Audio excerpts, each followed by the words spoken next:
안녕하십니까. 안녕하십니까.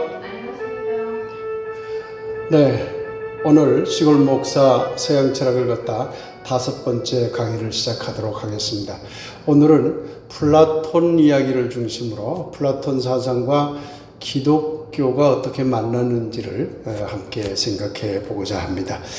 플라톤에 대해서는 많은 사람들이 이야기를 하고 있습니다. 사실 플라톤 사상이 굉장히 방대하거든요. 그래서 대학에서는 한 학기 강좌, 심지어 2학기 강좌로도 여는 그러긴 막대한 분량입니다만은 이 플라톤 사상을 이 짧은 한 50분 정도에 줄인다고 하는 것이 좀 무리일 것 같습니다. 그렇지만은 기독교와 관련되는 부분들을 중심으로 특히 플라톤 사상의 핵심 내용을 중심으로 간단하게 축약해서 여러분들에게 말씀해 드리려고 합니다. 헤겔이라고 하는 근대 형이상학의 유명한 철학자가 있죠. 그분이 뭐라고 얘기했냐면 철학은 비로소 플라톤으로부터 시작된다 이렇게 이야기를 했습니다. 그럴 정도로 플라톤의 사상은 서양 철학사에서 매우 중요하다는 뜻이겠지요. 과정 철학자인 화이트헤드라는 철학자가 있습니다. 이 철학자는 개인적으로 제가 참 좋아하는 철학자이기도 한데요. 이 화이트헤드라는 철학자를 뭐라고 얘기했냐면 서양 철학의 모든 역사, 서양의 모든 철학은 사실은 플라톤 철학의 주석에 불과하다, 해석에 불과하다 이렇게 얘기했습니다. 그러니 서양에 많은 철학자들이 있지만 그들의 철학을 따지고 거슬러 올라가 보면 다 플라톤의 사상과 만난다고 그렇게 이야기하는 것이죠. 그만큼 플라톤의 사상은 서양 철학을 이해하는 데도 매우 중요하고 서양의 기독교를 이해하는 데도 매우 중요하다는 점을 여러분 기억하면서 제 강의를 들어주셨으면 좋겠습니다. 플라톤은 귀족 가문에 태어났다고 그렇게 기록이 되어 있습니다. 아버지 쪽도 귀족이고 어머니 쪽도 귀족이어서 그 아테네 귀족 아주 유명한 가문 출신이었던 것 같습니다. 그래서 어릴 때부터 다양한 공부를 할 수 있었죠. 문학에 아주 취미를 가졌던 것도 같고요. 또 특히 부모로부터의 영향을 받아가지고 이 정치에 큰 관심을 가지고 현실 정치에도 참여했던 분으로 알려지고 있습니다. 한 20살쯤에 소크라테스를 만나서 한 8년 가까이 소크라테스로부터 많은 것을 배웠고 큰 그런 영향을 받았다고 알려져 있지요. 그런데 지난 강의에서 말씀드렸습니다마는 소크라테스가 신성모독죄니 또 아테네 청년들을 미혹시켰다느냐 하는 그러한 죄목으로 사형 선고를 받고 독배를 마시고 죽었잖아요. 그래서 플라톤은 그 아테네의 현실적인 어떤 상황, 정치 상황, 소크라테스 자기 스승을 죽인 그 아테네의 그 어떤 정치적 상황을 매우 싫어하게 됐다고 합니다. 그러고는 훌훌 아테네를 떠나서 상당히 오랜 기간 동안 해외를 돌면서 여행을 하고 견문을 넓혔다고 하죠. 그리고는 한 40살쯤에 아테네로 다시 돌아와서 아테네 근교에 아카데미아라고 하는 그곳에 학교를 만듭니다. 이것이 이른바 플라톤의 아카데미라고 하는 것이죠. 그 학교를 만들어서 거기서 학생들을 집중 가르치고 또한 이 저술 활동에 전념하면서 30여 권이나 되는 아주 대단히 많은 저작을 오늘날까지 남기고 있는 것입니다. 여러분이 잘 아는 바대로 아리스토텔레스라고 하는 유명한 철학자가 있잖아요. 바로 그 플라톤의 아카데미아 학교에 들어가 가지고 거기에서 오랜 기간 동안 플라톤으로부터 배웠던 것이죠. 이러한 플라톤의 사상을 4가지 관점에서 여러분들에게 소개해 드리려고 합니다. 첫째는 이데아 이론이 무엇인가? 그리고 둘째는 그 이데아 이론과 밀접하게 관련이 됩니다만은 영혼 육체 이원론은 어떤 사상인가? 그리고 또 한 가지는 플라톤이 정치에 관심이 많았기 때문에 사상적으로도 보면 정치와 관련된 사상이 아주 상당히 많습니다. 그래서 플라톤의 사상 중에 아주 대표적인 것 중에 하나가 이상국가론입니다. 이상국가와 관련된 정의론 또는 시민계급론 또는 철인통치, 이것을 함께 묶어서 이상국가론과 관련된 사상을 여러분들에게 좀 소개해드리고, 그리고 네 번째로는 에토스라고 하는 이론이 또 있습니다. 교육, 예술과 관련되는 이론인데 이 이론을 여러분들에게 말씀해 드리겠습니다. 그럼 먼저 이데아 이론을 살펴보도록 하겠습니다. 이데아 이론을 이해하려면 이 당시의 철학자들이 어떤 물음을 던졌는가라는 것을 알아야 됩니다. 플라톤이 활동하던 고대 그리스 중기 이전에, 초기 고대 그리스 철학이죠. 그때 어떤 물음을 던졌냐면 만물의 근원은 무엇인가? 이런 물음을 던졌죠. 사실 플라톤도 이 물음을 던진 거예요. 만물의 근원은 무엇인가? 이 물음을 던져보니까 초기 자연 철학자들이 대답처럼 만물이 물이니 공기니 흙이니 불이니 하는 이런 자연현상으로 설명할 수 있는 게 아니라고 느꼈거든요. 만물의 근원을. 그러니까 그런 것들은 다 변하는 거예요. 그래서 변하지 않는 어떤 참 실제가 없을까? 그러고는 참 실제란 무엇인가라는 물음으로 다시 되물었어요, 플라톤은.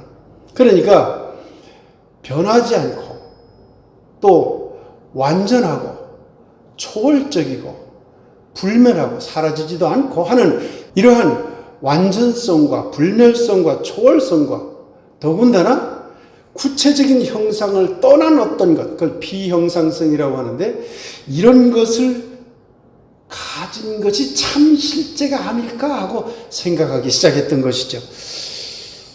이런 특징은 현실 세계에는 없는 거지요. 왜냐하면 현실 세계에는 다 모든 것이 변화해요.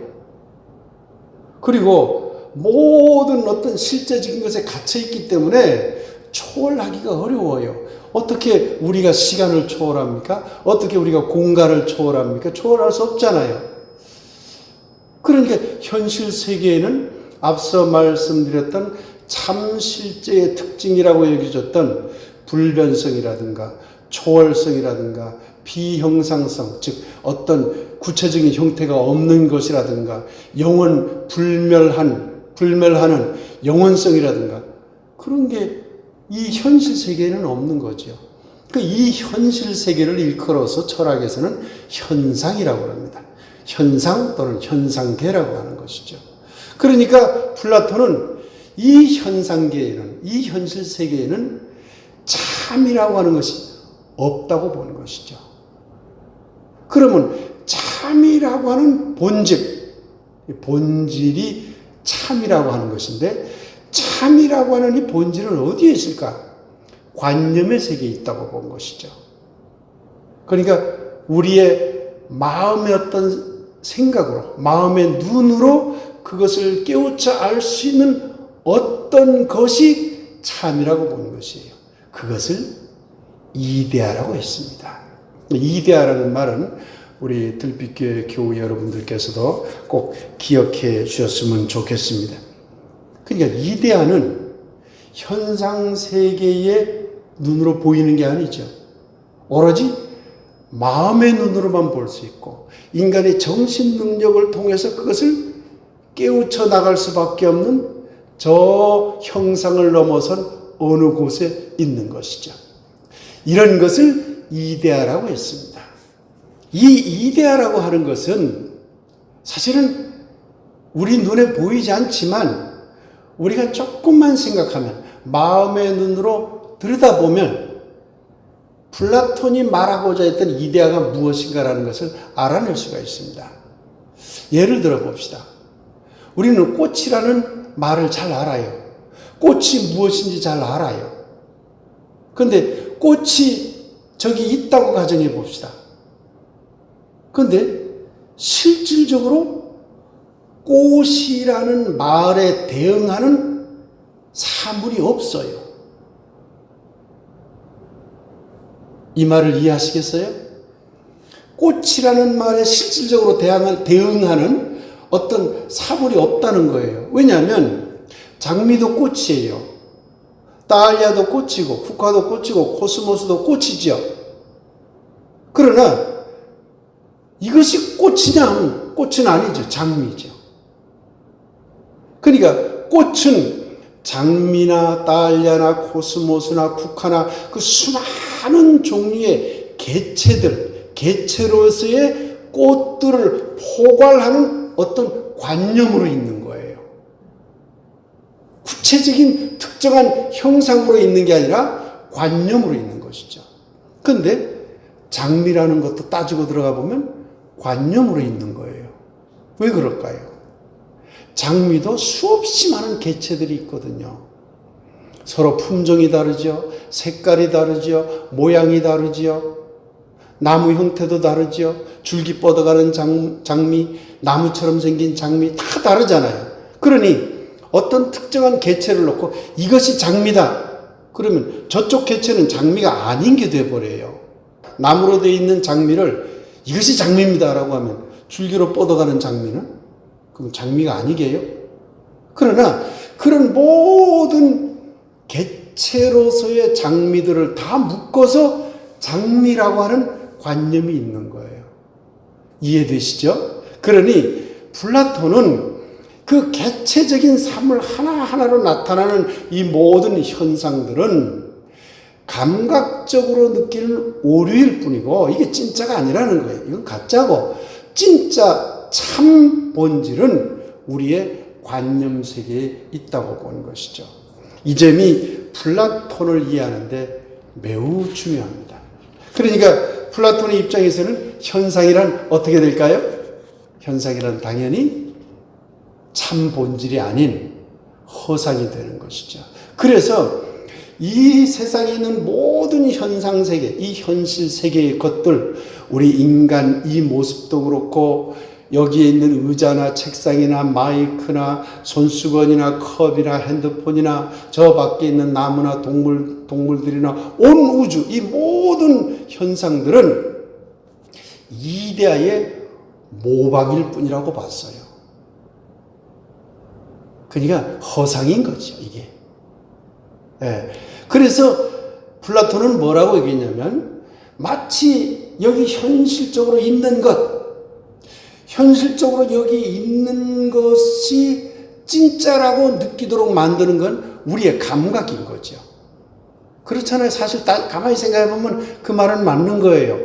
우리가 이게 마이크다라고 생각하는 것은 나의 느낌과 감각과 눈과 여러 가지 그걸 통해서 이게 마이크라는 걸 아는 거잖아요. 그러니까 감각을 통하지 않고서는 마이크라는 걸 알 수가 없어요. 그런데 그 감각을 통해서 그것이 진짜인 것처럼 느끼도록 하는 것은 억지 의견이라고 그랬어요. 이것을 그리스 말로 독사라고 해요. DOXA 독사라고 그랬는데 이걸 억견이라고 그랬어요. 그건 참이 아닌 가짜 의견으로 보는 것이죠. 그만큼 플라톤은 이데아, 관념의 세계, 여기에 집중해서 자기의 사상을 펼치게 됩니다. 그러니 당연히 관념의 세계는 정신과 관련이 되고 영혼과 관련되고 생각하는 능력인 이성과 관련이 될 수밖에 없지요. 감각과는 아주 동떨어진 그런 세계를 말하는 것이 될 수밖에 없지요. 이렇게 놓고 보면 관념인 이데아가 중요할까요? 현상인 여러 가지 물질 세계가 중요할까요? 당연히 이데아 세계가 중요해지죠. 무엇이 더 우등한 존재, 즉 아주 뛰어난 것으로 여겨질까요? 당연히 이데아가 매우 높은 것이고 물질 세계 모든 현상은 저급한 것으로 느껴질 수밖에 없죠. 그래서 정신우위 사상이 플라톤에게서도 아주 자연스럽게 나타나게 되는 것이죠. 더군다나 플라톤은 이데아의 세계를 질서체계로 봤어요. 즉 이데아도요, 높은 이데아가 있고 낮은 이데아가 있다고 본 겁니다. 가장 밑바닥에 있는 개체들의 이데아, 장미 하나하나 개체들의 이데아가 있을 수가 있지요. 그것들이 모여서 꽃이라는 이데아가 있을 수 있겠지요. 그것들이 더 넓혀져서 식물이라는 관념이 더 생성될 수 있죠. 그 이후에는 생물체라는 관념이 있을 수가 있죠. 등등등등 계속 올라가다 보면 최고의 어떤 이데아가 있다고 보는 거예요. 그래서 이데아를 위계적으로 봤어요. 아주 낮은 이데아에서부터 차츰차츰 올라가서 최고의 이데아가 있다고 보았지요. 그래서 그 최고의 이데아를 뭐라고 얘기했냐면 플라톤은 선의 이데아라고 했어요. 착할 선자, 진선미할 때 사용하는 선자입니다. 선의 이데아라고 그렇게 말했습니다. 이 선의 이데아는 현상세계와는 별개죠. 현상세계는 저 밑에 있는 가짜, 모방의 세계일 뿐이고 진짜의 세계로 들어왔다 하더라도 그 진짜 이데아의 세계가 다시 위계적으로 이루어져 있어요. 거기서 쭉 거슬러 올라가서 최고 정점에 선의 이데아가 있는 것이죠. 선의 이데아는 마치 좀 신적인 존재 같은 느낌이라는 그런 생각이 들지 않으세요? 네. 플라톤은 선의 이데아를 신이다 이렇게 아주 단정적으로 말하지는 않았습니다만은 대체적으로 신적인 어떤 것으로 보았다고 여겨집니다. 학자들이 그렇게 분석하고 있습니다. 그래서 그것이 나중에요. 플라톤 사상이 이제 플로티노스라고 하는 그 한참 후에 철학자에 의해서 그것이 다시 또 발전하는데 그걸 신플라톤주의라고 그래요. 그 플로티노스는 뭐라고 그것을 일컬었냐면은 일자라고 했어요. 근데 그 일자라고 하는 사상이 중세 가톨릭 교회로 들어가면서 일자가 곧 신이다 하는 사상과 맞물려서 기독교 교리가 만들어지게 되는 것이죠.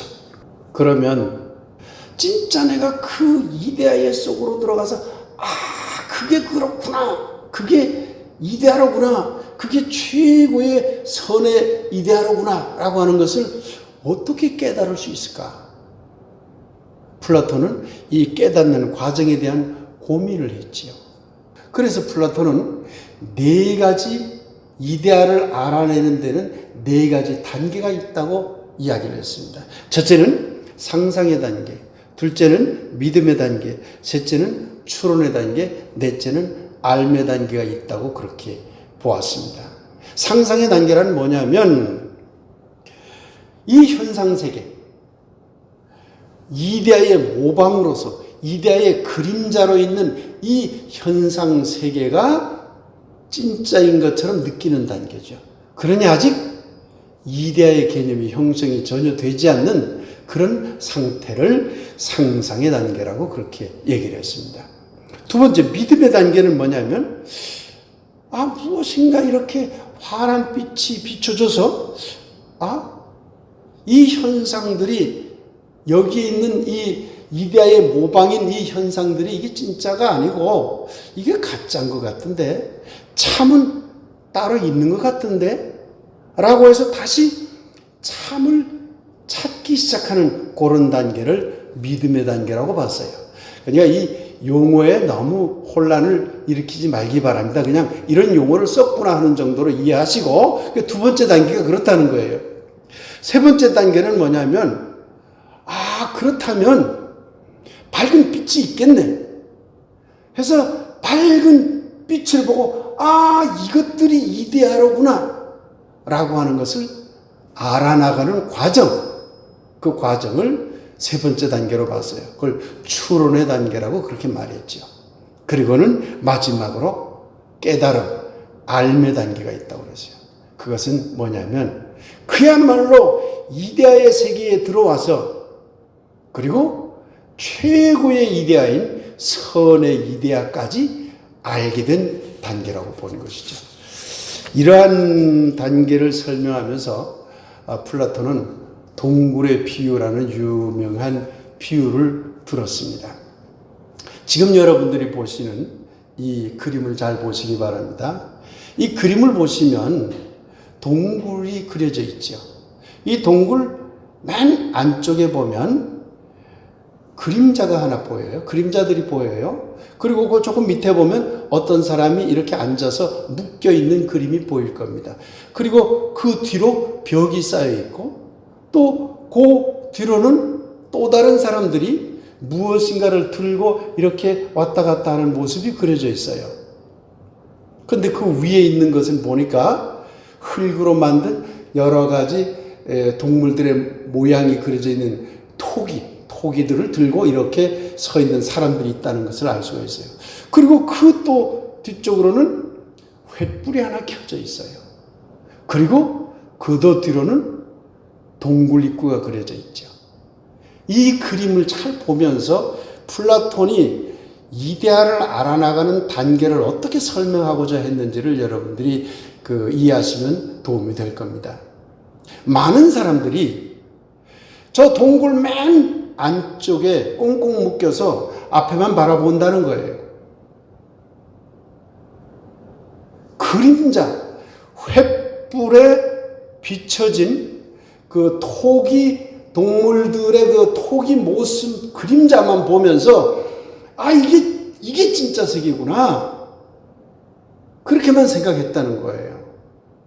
그런데 어느 날 그 중에 어떤 한 사람이 풀려난 거예요. 그래서 이렇게 밖으로 나와보니까 동굴 안쪽 그 바깥쪽으로 조금 나와보니까 횃불이 훤히 켜져 있고 토기들이 진짜 토기들이 있는 거예요. 그러니까 그림자는 가짜고 거기 토기가 진짜라는 것을 알아내게 된 거예요. 진짜가 무엇인가라고 하는 그것이 점점 아는 단계로 올라간 거예요. 그러나 횃불에 비쳐있는 토기만이 진짜일까요? 그건 극히 일부분이잖아요. 그러니까 이거 진짜가 뭐지? 하고 이분이 다시 동굴 밖으로 나가게 되는 것이죠. 동굴 밖으로 나가는 그림을 상상해 보세요. 그 동굴 밖으로 나가서 보니까 환한 세상이 있는 거예요. 이것도 있고 이것도 있고 이것도 있고 다 보이는 거죠. 이데아가 보인다는 것으로 이해하시면 됩니다. 이데아들이 다 보이는 거예요. 그런데 아직도 태양은 안 보이는 거죠. 태양에 반사된 것들만 보이는 거예요. 태양에 반사된 것들만.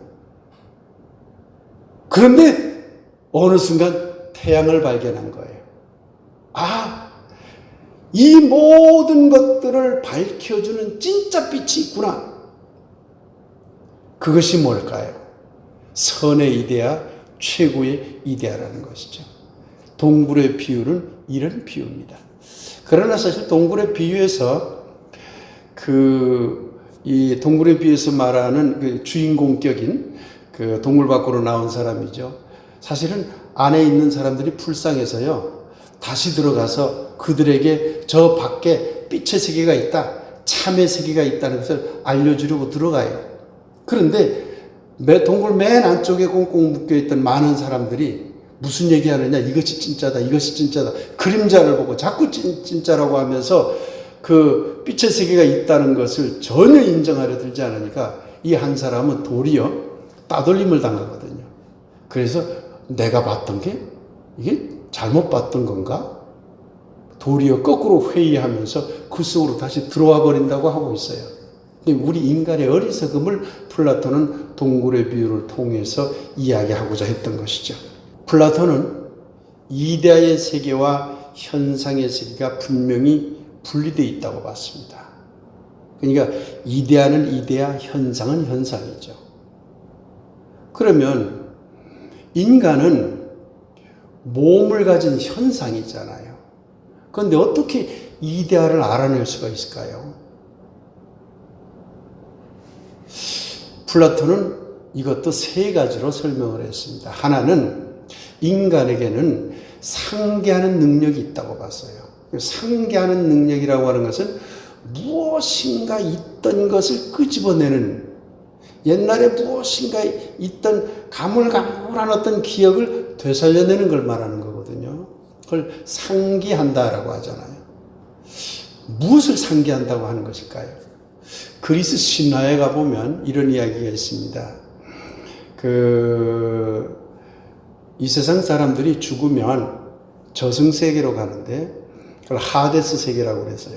그 저승세계로 들어가기 전에 5개의 강을 건넌다고 그리스 신화는 말하고 있죠. 슬픔의 강도 건너야 되고, 탄식의 강도 건너야 되고, 불의 강, 뜨거운 어떤 열정적인 강도 건너야 되고, 그리고 망각의 강도 건너야 된대요. 증오의 강도 건너야 되고. 그래서 5개의 강이거든요. 근데 그 강을 건너는 과정에서 망각의 강이 레떼의 강이라고 그러는데, 그 레떼의 강을 건너면서 이승세계의 모든 경험했던 것을 완전히 망각해버리고 저승세계인 하데스 세계로 들어간다는 거예요. 그런 그리스 신화가 있어요. 그런데 플라톤은 이것을 반대로 적용했어요. 본래 우리가 태어나기 이전에 모든 인간으로 태어나기 이전에 이데아 세계 속에 있었다는 거예요. 이데아 세계 속에 있었는데 이승으로 태어나면서 다시 레떼의 강을 또 건너야 되기 때문에 레떼의 강을 건너면서 저승세계, 즉 이데아 세계에 있던 모든 것을 거의 다 망각해버리고 이 세상에 태어났다는 거예요. 그런데 망각했던 그 희미한 어떤 끄트머리가 우리 안에 남아있다는 거죠. 그러니까 남아있는 것을 우리 인간은 상기해낼 수 있다고 본 겁니다. 어떻게 그것을 상기해낼까요? 인간의 정신 능력을 가지고 부지런히 그것을 추론해 나가다 보면 그것을 알아낼 수 있다고 봤어요. 정신 능력으로 이데아를 끊임없이 찾아나가는 능력, 그것을 변증한다고 봤죠. 이런 용어에 너무 집착하지 마시기 바랍니다. 그냥 인간의 정신 능력으로 찾아낼 수 있다고 보았구나, 이렇게 이해하시면 됩니다. 그리고 또 한 가지 중요한 그것을 플라톤이 말했는데, 그건 뭐냐면 에로스라는 겁니다. 에로스는 우리가 흔히 남녀간의 육체적인 사랑을 에로스라고 하나, 이렇게 흔히 그렇게 생각하기 쉽지만 플라톤이 말한 에로스는 그런 뜻은 아닙니다. 플라톤이 말한 에로스는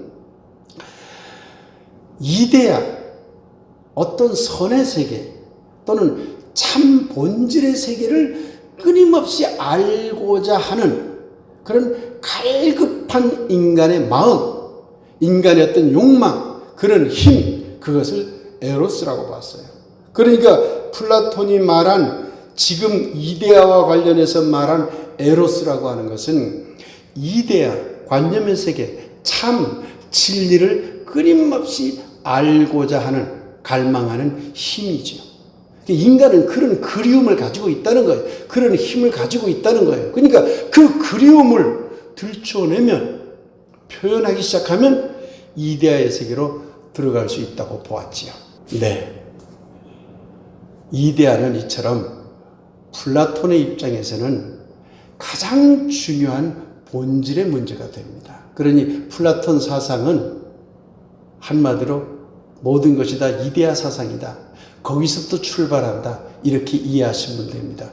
영혼과 육체 이원론, 영혼 불멸설도 이데아와 깊이 관련되고요. 시민 국가론도 이데아와 깊이 관련이 될 수밖에 없습니다. 이제 그러면 영혼 불멸, 영혼과 육체의 이원론에 대한 사상으로 들어가 보겠습니다. 이데아 사상은 필연적으로 영혼과 육체를 나누는 이원론으로 들어갈 수밖에 없어요. 왜 그러냐면 이데아는 영혼적인 거거든요. 영적인 거거든요. 육체는 당연히 현실세계, 현상적인 거잖아요. 물질적인 거잖아요. 그러니까 이 둘은 서로 다르다고 했으니 당연히 플라톤 철학은 철저하게 이원론적인 체계가 될 수밖에 없는 것입니다.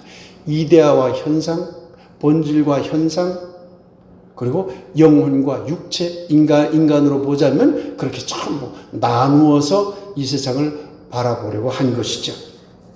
이 영혼과 육체 이원론이 중세 이후 근대에까지 깊은 영향을 미쳤다고 하는 것은 이미 널리 알려진 바입니다. 제가 이 강의 첫 시간에도 이원론이라고 하는 근대 사상이 기독교에 많은 영향을 미쳤다고 그렇게 말씀드린 것 기억하시는지 모르겠습니다만은 이런 뿌리가 이미 고대 그리스에 다 형성이 되어 있었던 것이죠.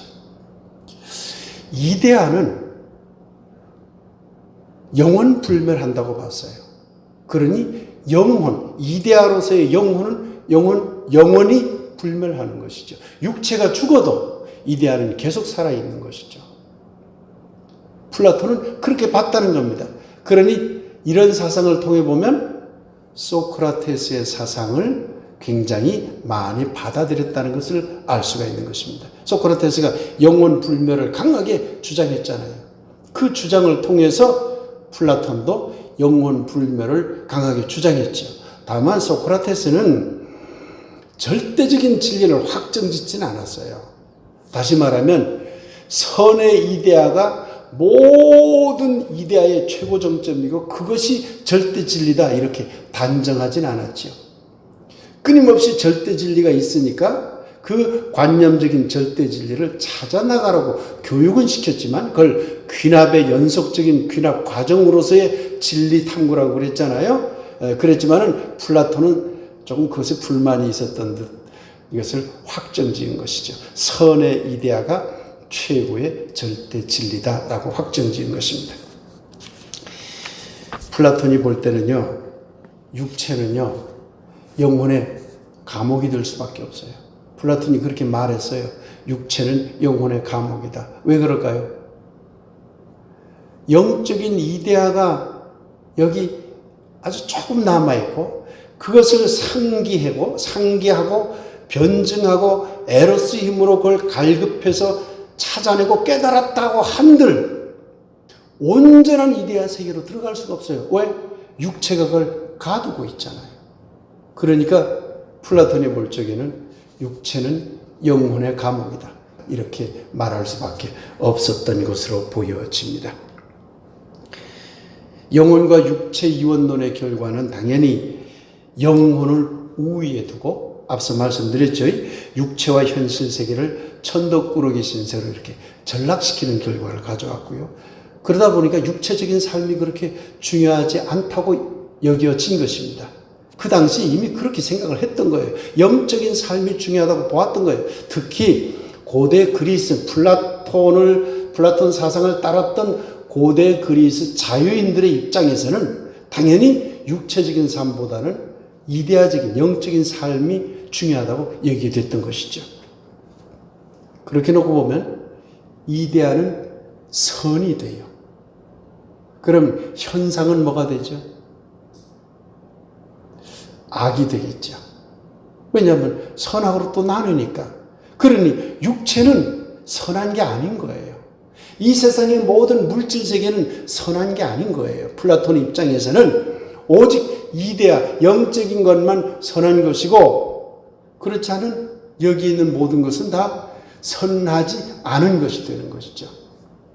사실요, 이데아에 대한 이야기 또 영혼과 육체를 서로 나누어서 보는 플라톤의 사상을 이야기하다 보면요, 좀 질문해야 되는 몇 가지 문제가 나와요. 이런 질문 한번 던져볼까요? 이데아가 선적인 거란 말이죠. 선하고 아주 좋은 거잖아요. 이 현상세계는 좀 추하고 더럽고 선하지 못한 거잖아요. 그렇게 보게 되면 현상세계에서조차도 추하다고 여겨지는 것들이 있어요. 예를 들어 봅시다. 배설물이 아름다운가요? 그러면 이런 질문을 던져봐야 되겠죠. 배설물에 대한 이데아가 있을까요? 아니, 그럼 배설물에 대한 이데아가 있다면 저기 배설물에 대한 뭔가 있는 거잖아요. 그게 선한가? 그럼 거기도 그게 아름다운가? 당연히 질문 던질 수가 있죠. 플라톤은 사실 조금 이런 질문이 들어와서 좀 곤혹스러웠던 것 같습니다. 그런데 플라톤의 주장에 의하면 예컨대 우리 몸에 있는 때 같은 거 있잖아요. 또 우리 몸에 달라붙는 이 곤충들, 이라든가 목이라든가 이런 정말 싫은 것들이 있잖아요. 배설물도 좀 그렇잖아요. 그런 것들도 이데아는 있다고 봤어요. 그러니까 모기의 이데아도 있는 거죠. 이의 이데아도 있는 거죠. 그러나 우리 현상 세계 속에 보면 눈으로 보이진 않지만 현상적으로 존재하는 것들이 있어요. 예컨대 죄악. 어떤 사람이 살인을 저질렀어. 살인을 저지르는 행위는 현상적으로 있는 거예요. 그러면 그 살인이라는 이데아가 있을까요? 죄라는 이데아가 있을까요? 플라톤은 여기에 대해서는 없다고 그랬어요. 여기에 대해서는 그것이 악한 것으로 존재하는 게 아니라 선이 부족한 것으로 나타나는 것이다. 이 말을 잘 기억해 두시기 바랍니다. 선이 아닌 상태로 있는 것이지 그걸 나쁜 것으로 보기는 어렵다. 이렇게 파악을 했어요. 그러면 이데아의 세계는 악은 없는 거죠. 죄는 없는 거죠. 네. 비선은 있을 수 있어요.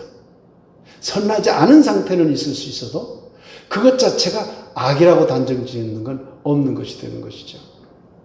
이런 이론들이 중세교회로 다 들어갑니다. 그래서 제가 미리 여러분들에게 말씀해 두는 겁니다. 중세교회에 어떻게 들어갔을까요? 궁금하지요? 그건 좀 기다리시면 중세 철학을 공부할 적에 이런 이야기들을 다 여러분들에게 자세하게 말씀해 드리겠습니다. 최고의 이데아, 선의 이데아, 그것을 깨닫고 알아내는 사람, 또는 그러한 선의 이데아를 알아내기 위해서 최선을 다하는 사람을 누구라고 봤을까요? 그런 사람을 철학자로 봤어요. 네. 최고의 선의 이데아를 깨달은 사람을 철인으로 본 거예요. 철학자 중에 철학자, 최고의 철학자로 본 것이죠. 그렇다면 플라톤은 당연히 어떤 생각을 하게 되냐면 이 세상, 현상세계에 이 세상을 다스리는 어떤 통치자가 있다면 그 통치자가 최고의 선의 이데아를 온전히 깨달은 사람이, 그런 사람이 통치자가 된다면 이 세상이 좋아지지 않을까? 그런 생각으로 그의 사상이 옮겨가게 되는 것이죠. 여기에서 이른바 이상국가론이 나오게 되는 겁니다. 이상국가라고 하는 것은 플라톤이 정의함을 이렇습니다. 플라톤은 이 세상의 모든 올바른 것, 불의, 의롭지 않은 것이 아닌 의로운 것, 그런 의미에서 정의가 실현된 나라로 봤어요. 그러면 정의가 올바른 것이 실현된다는 것이 무엇일까? 그것은 덕스러움이 실현된 상태를 정의라고 봤어요. 올바름이라고 본 거예요. 그럼 덕스러움이라는 뭔가? 점점 이렇게 분리해서 설명하고 있죠. 플라톤은 인간의 정신, 육체는 선한 것으로 보지 않았기 때문에 육체를 다루진 않았어요. 인간의 정신세계, 인간의 이념세계, 인간의 이성세계만을 플라톤은 아주 중요하게 여겼던 것이죠. 그러니까 인간의 이성적 능력, 인간의 정신적 능력에는 세 가지가 있다는 거예요. 하나는 뭐냐면 우리의 머리로서 이성, 무엇인가를 판단하고 논리적으로 옳고 그름을 따질 수 있는 능력이 있다고 봤죠. 그걸 이성이라고 했죠. 그런데 또한 인간의 정신 속에는 의지가 있는 거예요. 무엇을 실천하고자 하는 의지가 있어요. 또 한 가지는 감성의 세계가 있다고 한 거예요. 슬픔을 느낀다. 그건 눈에 보이지 않잖아요. 감성이잖아요. 그러니까 기쁨을 느끼고 슬픔을 느끼고 아주 정열을 느끼고, 이거 다 감성의 세계잖아요. 그 감성의 세계가 또 있다는 거예요. 그러니 인간의 정신 속에는 이성과 의지와 감성이 있는데 이성이 덕스럽게 나타나는 것을 지혜라고 봤어요. 그러니까 이성의 덕은 지혜인 거죠. 그 다음에 의지, 무엇을 하고자 하는 의지의 덕스러움은 그것은 용기로 봤어요. 의지의 덕은 용기지요. 감성의 덕은 뭘까요? 무엇을 느끼고 슬픔과 기쁨과 뜨거움과 정열과 나약함과 이런 모든 에토스들이 일어나는 그런 것의 덕스러움은 뭘까요? 이것을 절제로 보았어요. 이성의 어떤 작용도 덕스럽지 않은 상태로 나타날 수 있어요. 지혜롭지 못한 것도 이성이잖아요. 그러나 지혜롭지 못한 상태는 덕이 아닌 거죠. 지혜로운 상태가 되어야만 이성의 덕이 실현된 거죠. 의지작용, 나약한 마음, 무엇을 실천하려고 하는데 실천하지 못하고 우물쭈물한다. 그것도 의지작용인 건 맞잖아요. 그러나 그것은 의지의 덕은 아닌 거죠. 용감하게 그것을 실천하려고 앞으로 전진하는 것, 그것이 의지작용의 덕인 것이죠. 감성, 무엇을 가지고 싶고 소유하고 싶고 느끼고 싶고 내가 행복해지고 싶고 그걸 모두 욕심으로 채우려고 하면 그게 덕이 되느냐? 도력은 부득이 되죠. 도리어 그런 것들을 절제하면 덕으로 나타난다고 본 것입니다. 그래서 플라톤은 지혜와 용기와 그리고 절제의 덕을 매우 중요하게 생각했습니다. 그리고 이것들이 이 세 가지가 잘 어우러진 상태, 이것을 정의로운 상태라고 봤어요. 그 정의, 이것의 결합인 정의, 이 네 가지를 합쳐서 4대 덕목이라고 그렇게 플라톤은 말했습니다. 이상적인 국가란 뭘까요? 플라톤이 보기에 당연히 이 지혜와 용기와 절제가 잘 실현이 된 국가, 그 세 가지 덕목만 제대로 실현된 국가가 있다면 그것은 정의로운 국가고 그야말로 이상적인 국가라고 본 것이에요. 이것을 그러면 어떻게 실천할 것인가? 여기에는 세 가지의 시민 계급이 필요하다고 봤어요. 이것을 실천하려면 시민 계급을 두었다는 점에서는 오늘날 당연히 비판해야 되겠죠. 우리가 계급주의 사회를 사는 건 아니잖아요. 그러나 지금부터 2400년 전 사람이라는 것을 항상 염두에 두면서 플라톤 사상도 생각해야 됩니다. 2400년 전에 플라톤의 입장에서는 이상국가라고 자기가 생각하는 그 속에 시민의 계급성을 두었어요. 그런데 어떻게 설명했냐면 이성의 덕을 구해나는 지혜를 가진 사람들이 있는데 그런 계급이 있어야 된다고 봤어요. 그 계급을 통치자 계급으로 봤어요. 그러니까 지혜의 덕을 가진 사람들이 통치자가 되어야 된다고 본 것이죠. 그러면 의지의 덕으로서의 용감성, 용기를 가진 이런 용기의 덕을 가진 사람들은 어떤 계급이 되어야 되느냐? 그것은 국가의 법 질서를 지키고 시민을 보호하고 국가적으로부터 국가를 보호해서 전쟁도 나가고 하는, 그러니까 용감해야 되잖아요. 그래서 군인이라든가 국가를 운영하는 관리들이 이러한 수호자 계급, 무엇을 지키는 그런 계급이 있어야 된다고 봤어요. 이를 수호자 계급이라고 본 거죠. 그리고 이상적인 국가에 당연히 먹고 살기도 해야 되잖아요. 집도 있어야 되고 옷도 입어야 되잖아요. 그러니 당연히 농업에 종사하는 사람, 상업에 종사하는 사람, 공업에 종사하는 사람, 각종 다양한 직업에 종사하는 사람들이 있어야 되겠죠. 이런 사람들을 생산자 계급이라고 그랬어요. 이 생산자 계급이 생산되는 모든 물질의 욕심을 잔뜩 가지면 그게 덕스럽지 못한 거예요. 그러니까 이들의 덕은 뭐냐면 절제심이어야 되는 것이죠.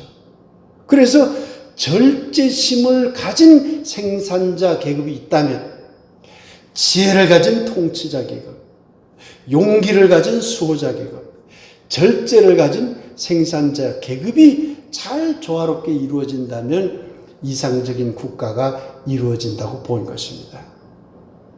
그런데 지혜를 갈구하는 사람들이 어떤 사람이죠? 그 지혜가 뭐죠? 이데아를 알아내는 거거든요.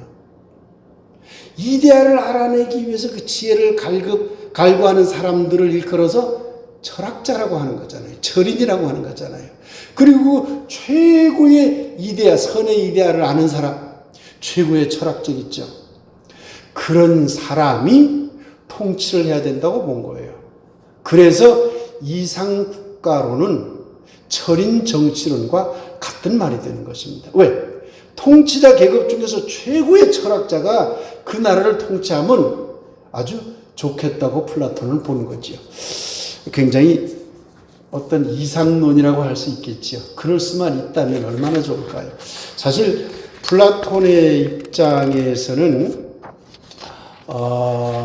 그 계급주의에 대한 이 사상이 반드시 좋았다기보다는 당시에 일반 민중들, 일반 서민들의 어떤 지적 수준이라든가 그 플라톤이 보기에 이데아를 깨닫는 그 깨달음 속에 들어와 있는 수준이 낮다고 보는 것이죠.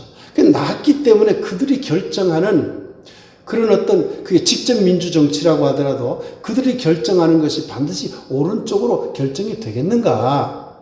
거기에 대해서 의문을 품었고 도리어 모든 사람이 함께 참여하는 민주정치가 아니라 깨어있는 사람, 이른바 철학적으로 그러니까 통치자 계급에 해당되는 사람들이 그런 의견을 모아서 나라를 이끌어가는 것이 훨씬 좋은 나라를 만들 수 있다고 그렇게 보았던 것입니다.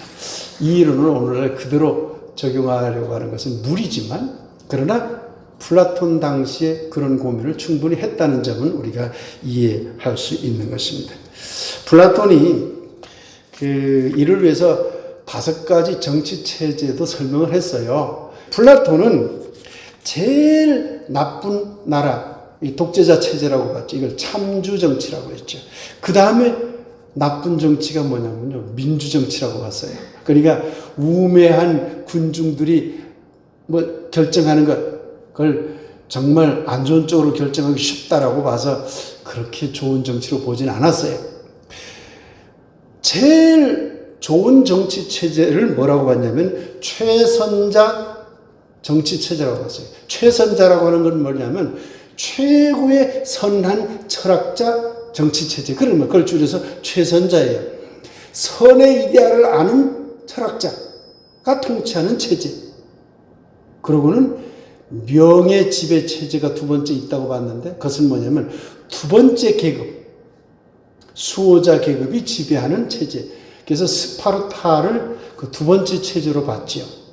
그래서 이 2번째 체제도 첫 번째 체제보다는 그렇게 좋은 체제는 아니라고 하더라도 아주 나쁜 체제는 아니라고 봤어요. 그러니까 오늘날 우리들이 생각과는 좀 다를 수 있는 그런 부분이지요. 네. 3번째 나라는 과두 정치라고 봤어요. 경제적인 부의 권력을 가진 사람들이 좀 모여서 결정을 하는 그런 정치 체제로 봤죠. 그래서 이 과두 정치나 또 민주 정치나 그리고 참주 정치, 이 독재자 정치는 나쁘게 봤습니다. 오늘날 우리들 생각하고는 조금 다르지만 그랬구나 하고 그렇게 넘어가시기 바랍니다. 오늘날 학자들이 그 플라톤의 이상국가론을 보면서 어떻게 이제 비판하느냐면 신분사회를 옹호하는 사상이다. 사실 플라톤은 노예를 인정했어요. 지금 여러분들에게 이야기하는 이 플라톤의 사상은 노예에는 적용이 안 됩니다. 자유시민들에게만 적용되는 그런 사상이었던 것이에요. 그래서 노예를 인정하고 신분을 인정하니까 좀 나쁜 사상 아니냐. 뭐 보기에 따라서는 그럴 수가 있기 때문에 뭐 이 점은 또 이제 사상적인 측면에서 여러 가지 논란이 있으라고 생각을 합니다. 다분히 엘리트주의자잖아요. 이렇게 놓고 보면 이데아를 알 수 있는 사람들이 어떤 사람들이 계세요? 되게 엘리트들이잖아요. 깨있는 사람들이잖아요. 그러니까 이제 서민들을 무시하고 엘리트주의로 간 사상이다 이렇게 비판하기도 합니다. 이런 국가가 현실 세계에 존재 가능하다고 보았을까요? 플라톤이? 사실요, 이상국가론으로 이것을 말하긴 했지만 현실적으로는 실현이 불가능한 것 아닌가 하고 플라톤도 생각을 했어요.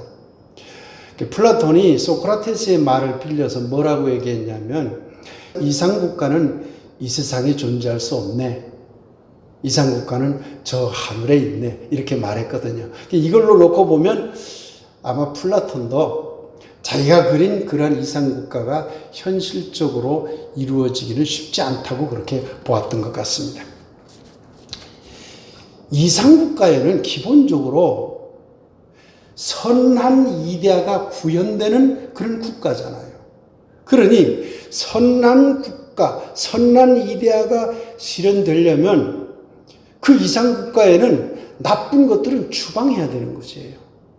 안 좋은 것들을. 그래서 플라톤의 이론은 선과 악을 나누는 이원론적인 에토스 이론과 깊이 관련이 되는 것입니다. 이제 에토스 이론 이야기로 넘어가 보겠습니다.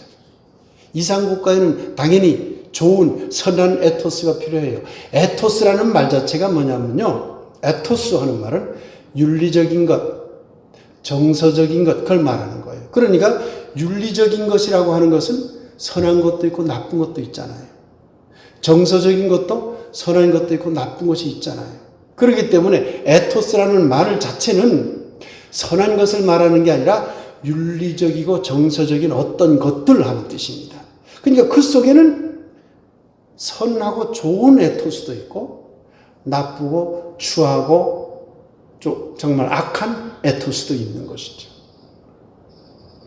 그러면 당연히 이상국가에는 좋은 에토스들만 잔뜩 있길 원했을 것이고 나쁜 에토스는 추방해야 된다는 그런 생각을 갖게 되겠죠. 플라톤은요, 이상적인 국가의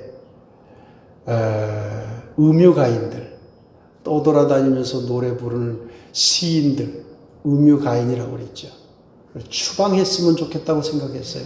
왜냐하면 그들이 시들, 노래와 음악과 시가 나쁜 에토스를 불러일으킨다고 보았기 때문에 그래요. 좋은 에토스는 뭐고 나쁜 에토스는 뭘까요? 특히 이 문제는 정서적인 문제와 깊이 관련이 되기 때문에 예술 분야, 예술 교육 분야와 밀접하게 연결이 됩니다. 제가 오늘 음악 이야기를 조금 하겠습니다. 왜 그러냐면 플라톤이 생각했던 음악 이야기가 중세 기독교 음악으로 깊이 연결되기 때문에 그렇습니다. 그런데 플라톤은 예술을 사실 그렇게 중요하게 보진 않았어요. 왜 그럴까요? 이데아가 있어요. 아주 좋은 것들이죠. 플라톤의 생각에 의하면 그렇다는 얘기예요. 그런데 이 현상세계는 이데아의 모방이에요. 우리가 눈에 보이는 이 모든 것들은 다 이데아의 모방된 그림자 같은 것이라고 봤죠. 그런데 예술은 그 모방된 것을 다시 모방하는 거잖아요. 어떤 화가가 저의 얼굴을 그렸다고 칩시다. 그러면 조영배라는 저는 이미 저기에 있는 이데아의 모방으로 여기 있어요, 제가. 플라톤식으로 설명하자면 그렇습니다. 그런데 조영배를 그린 그림은 이데아가 모방한 이 현상을 다시 모방한 것이기 때문에 이데아의 모방의 모방이 되는 것이죠. 그래서 예술은 현상적인 것들보다도 더 못한 위치로 플라톤의 이론에 의하면 전락하게 됩니다. 그런데 플라톤은 그 중에서도 음악은 조금 예외로 뒀어요. 왜 그러냐면 음악은 좋은 에토스를 불러일으키거나 또는 나쁜 에토스를 불러일으키는 강력한 에너지를 갖고 있다고 생각을 했어요. 그러니 만일에 음악에서 좋은 에토스를 잘 활용을 하면 그 강력한 힘이 있기 때문에 좋은 이상국가를 만드는데 매우 유리하다고 보았던 것이죠. 그래서 음악을 도리어 좋은 에토스의 음악을 장려했지요. 그럼 좋은 에토스의 음악은 뭘까요? 나쁜 에토스의 음악은 뭘까요? 플라톤의 이론을 싹 줄이면 간단하게 설명할 수 있습니다. 음악에 여러 가지 요소가 있잖아요. 그 요소들이 번잡하고 복잡하고 아주 방대하게 펼쳐져 나가는 것들은 다 나쁜 에토스를 불러일으킨다고 봤어요. 도리어 단순하고 명쾌하고 그 형식 구조라든가 음계라든가 조율하는 방법들이 아주 비비고 미묘하게 꼬이지 않고 단순 명쾌하게 나타나면 그런 음악들을 좋은 에토스를 불러일으키는 음악이라고 봤어요. 그래서 조금 음악의 전문적인 용어입니다만은 도리아 선법이니 이 음계 구조를 설명할 때 사용되는 말입니다. 도리아 선법이니 프리지아 선법 같은 것들은 좋은 덕을 불러일으켜준다. 용기를 불러일으켜주고 절제를 불러일으켜주기 때문에 아주 좋은 음악이다. 그런데 이오니아 선법이라든가 이게 다 음악적인 용어들입니다. 그냥 그런가 보다 하고 넘어가시기 바랍니다. 또는 리디아 선법이라든가 이런 등등의 선법들은 나쁜 에토스를 불러일으킨다는 거예요. 그래서 그런 음악들은 추방해야 된다고 보는 것이죠. 악기는 어떻게 봤을까요? 현악기는 나름 좋은 에토스를 불러일으킨다고 봤어요. 사람 목소리도 당연히 좋은 것이죠. 그런데 관악기는 나쁜 에토스를 불러일으킨다고 봤어요. 그리스는 다신사회였어요. 그냥 많은 신들을 섬겼는데 그 중에 아주 대비되는 신이 있어요. 하나는 아폴로 신, 하나는 디오니소스 신. 신전들이 있었죠. 아폴로 신전도 있고 디오니소스 신전도 있어요. 아폴로 신전은 아폴로는 태양을 상징하고 디오니소스는 술을 상징해요. 포도주를 상징해요. 술의 신, 태양의 신이죠. 태양의 신은 밝은 거잖아요. 그러니까요, 밝고 정제되고 질서정연하고 많은 것들이 아름답게 잘 아주 질서를 유지하는 어떤 상태, 그건 아폴로적인 것이라고 봤지요. 평온하고 안정되고 이런 것들. 그런데 디오니소스는 술 먹은 상태를, 술에 취한 상태를 여러분이 상상하시면 돼요. 아주 열정이 일어나게 되고 어떤 때는 폭력적이 되기도 하고 막 뒤섞여서 혼란스럽기도 하고 무질서한 상태가 되기도 하고 이런 것들을 다 묶어서 디오니소스적인 것이라고 여겼어요.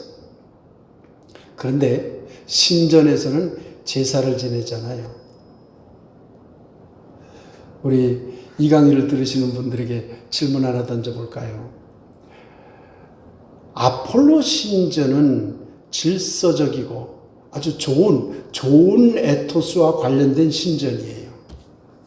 디오니소스 신전은 어떤 면에서는 나쁜 에토스와 관련된 신전이라고 보시면 되죠. 물론 그렇게 이원론적으로 딱 분리할 수는 없지만 여러분들에게 설명하기 위해서 제가 그렇게 이야기를 정리해서 여러분에게 말씀해 드립니다. 그러면 아폴로 신전에는 관악기를 사용할 수 있었을까요? 없었을까요?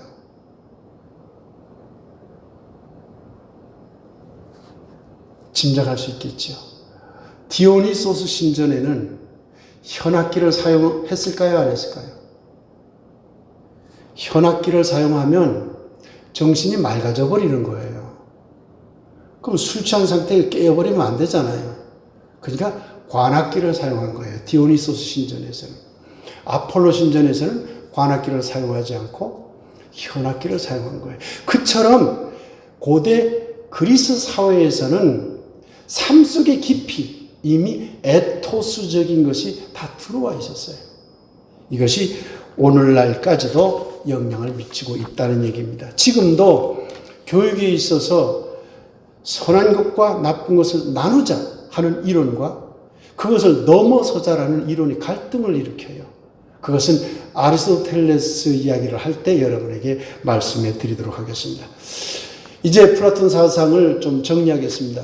지금까지 말씀드린 크게 네 가지 사상을 말씀드렸는데 이 네 가지 사상이 모두 사실 중세 기독교 사상과 깊이 연결이 됩니다.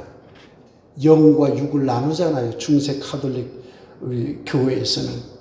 교회와 세상을 나누잖아요. 하늘과 땅을 나누잖아요. 기독교와 비기독교를 나누잖아요. 기독교 믿는 사람과 기독교 믿지 않는 사람을 나누잖아요. 그런 국가, 그런 민족과 기독교를 믿지 않는 민족을 나누잖아요. 전부 그런 체제로 중세교리가 만들어졌어요. 이원론 체제가 깊이 들어간 거죠. 이데아론, 최고의 선의 이데아가 하나님이라는 거죠. 그러니까 그 이데아는 위계적이죠. 그러니 하나님 밑에 하나님의 대리자인 교황이 있어야 하고, 교황 밑에 그 주교들이 있어야 되고, 그 밑에 사제들이 있어야 되고, 그 다음에 그 사제들 성직자가 아닌 평민들이 있어야 되는 것이, 이런 위계 질서가 형성이 되는 그러한 교회 중세 사회 시스템을 형성하는데 또한 플라톤 이론이 막대한 영향을 미쳐요. 이상국가론을 보면은 세상에 동양 사람들, 한국 사람들은 서양 역사를 공부할 적에 자꾸 헷갈려요. 이 나라가 교황이 지배하는 나라인가, 황제가 지배하는 나라인가, 왕이 지배하는 나라인가 헷갈려요. 우리나라 조선조를 예를 들어 봅시다. 조선시대에 지배하는 사람이 2명이 있었나요? 언제나 통치자는 1명이었죠. 근데 서양에는 이상하게 교황과 황제가 있었던 거예요. 왜 이런 이상한 서양 역사가 시작이 됐을까요? 중세 이전에는 그게 없었어요. 오로지 통치자는 1명뿐이었죠. 그게 플라톤의 이상국가론이 중세 교회로 들어가요. 그래서 이데아적인 것을 다루는 왕이 있어야 되고 현상세계를 다루는 왕이 있어야 되는 것으로 나눈 거예요. 신국론, 하늘, 신이 다스리는 나라, 그 이데아 세계잖아요. 플라톤식으로 설명하자면. 그래서 신이 다스리는 나라가 여기도 있어야 된다. 이데아, 영혼을 다스리는 나라가 있어야 된다. 영혼을 다스리는 나라는 신이 직접 우리들에게 말해주지 않기 때문에 신의 대리자인 교황이 다스려야 된다. 몸 다스리는 나라는 황제인 거죠. 그러니 서양 역사는 웃겨요. 동양 역사는요, 인간의 영혼이든 인간의 정신이든 인간의 육체든 다 왕이 다스렸어요. 황제가 다스렸어요. 그런데 서양은, 서양 사람들의 영혼은 교황이 다스린 거예요. 서양 사람들의 육체적인 삶은 왕이나 황제가 다스린 거예요. 그런 시스템이 만들어진 것도 플라톤 사상이 깊이 그 속으로 들어갔기 때문에 가능했던 것입니다. 에토스 이론, 물론 이것은 나중에 말씀드리겠습니다. 중세의 기독교의 예배의식에 깊이 이게 들어가서 중세의 음악이나 그 밖에 여러 가지 예전을 이룰 때 에토스 이론이 크게 작용해서 만들어집니다. 그러나 한 가지 이 강의를 들으시는 분들께 말씀드리는 것은 플라톤 사상이 중세나 근대 또는 기독교에 나쁜 점만 이렇게 영향을 미쳤다고 보시면 안 됩니다. 긍정적인 영향도 많이 미쳤어요. 그런 모든 긍정적인 영향이나 부정적인 영향들을 합쳐서 어떤 영향이 미쳤느냐라고 하는 것은 중세 기독교 철학을 말할 때 자세하게 말씀드리도록 하겠습니다. 다음 시간에는 아리스토텔레스 이야기를 하도록 하겠습니다. 오늘 강의 이것으로 마치겠습니다. 감사합니다.